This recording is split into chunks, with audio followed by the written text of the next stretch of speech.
Hello, hello. Happy Mind, Body, Self Sunday service to you all. Remember, today we get together to inspire each other and to connect deeper to divine. And we are not here to separate and argue and fight about the words that we use and the terminology that we use. We're here instead to come together, to connect with divine, and to live our best possible lives as we can. So whether you'd like to refer to divine as higher self, ultimate intelligence, source, higher self, inner being, God, all of those are appropriate and welcome here, because we're here to connect, not to divide. All right, so guys, today's subject is literally about the way we want what we want. The way we want what we want. We gotta want what we want more than we don't want what we don't want. Did you follow that? You gotta want what you want more than you don't want what you don't want. Oh my gosh, I love this saying. Here's what it means. When we have something that we desire, a lot of times, instead of reaching for what we're desiring, we tend to be running away from what we don't. So if I want to be healthy, for example, instead of hearing most people say, I just want to be healthy, I want to live long, I want to eat better, you often hear people saying things like, I got to stop eating junk, I don't want to be unhealthy, I don't want to be overweight, I don't want to sit around, I don't want to die early, I don't want to die young, I don't want to get a disease. But the problem with that languaging is it doesn't set us on the right path for what it is that we want to get.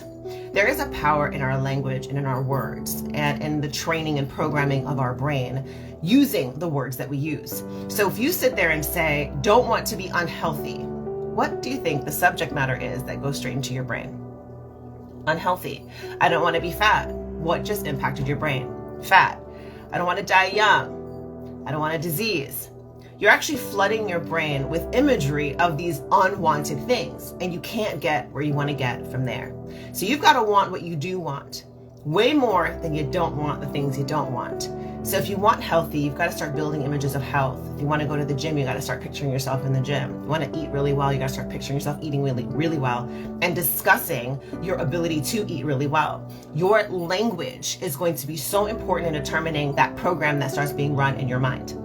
Now remember, you guys, I do neuro-linguistic programming, so that NLP piece is the part that I'm talking about with the programming. And the metaphysical piece is talking about your desires and literally reaching toward what it is that you want and being clear on your desires and using your words to reflect that. Now I'm going to tell you a quick story, and I'll get deeper into it in my masterclass if you're coming.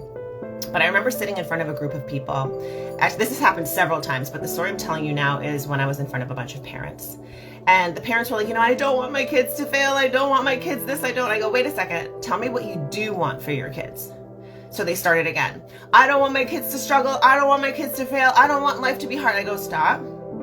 You're telling me what you don't want. What do you want for your kids? I want. And there were tears, y'all. There were tears because we got so into the programming of being fearful and identifying what we don't want that we never actually built and created and instilled in our kids this picture of what we do want to see. And that's how we build and that's how we create. We need to have a do want so that we can build it. If I give you a green crayon and a brown crayon and I say, do not draw a tree, you're going to sit there and a tree is going to come into your mind and you're not going to know what to create. You'll know what I don't want you to create and it'll be the first thing in your mind. I have the best example I'm going to give you in my masterclass. I hope you're coming. You're going to absolutely love it. It's going to be life-changing for you. You're going to be like, how did I not think of that? But for today, for our 5 minutes of a boost for this week, I want you to realize and recognize the power in your words and the power in knowing what you do want. So from here on out, from this moment forward, especially going into this next week, every time you think about your future, your life, and your desires, I want you to language it in a way that is creative, that builds, that expands. Yeah, you love that? I've got someone here saying that they love the crayon example. So yes, you want to continue to build and create and know what you want. So as you go through this week, start identifying and get comfortable identifying what you do want. Don't be afraid of it. If you want health, if you want wealth, if you want abundance, if you want opportunity, start talking about that. Start talking about the expansive and expanded version of yourself that is to come if you create those things. You got it? All All right, so take that into your week. Remember, this is Mind, Body, Self, Sunday service, 10:30 every single Sunday, Eastern Standard Time. And I am here to make sure that we are coming together in unison and making a greater connection with divine and our inner divine selves and watching it actually express itself in our physical world around us every single day. All right, enjoy the rest of your Sunday and enjoy the rest of your week. Thanks for tuning in.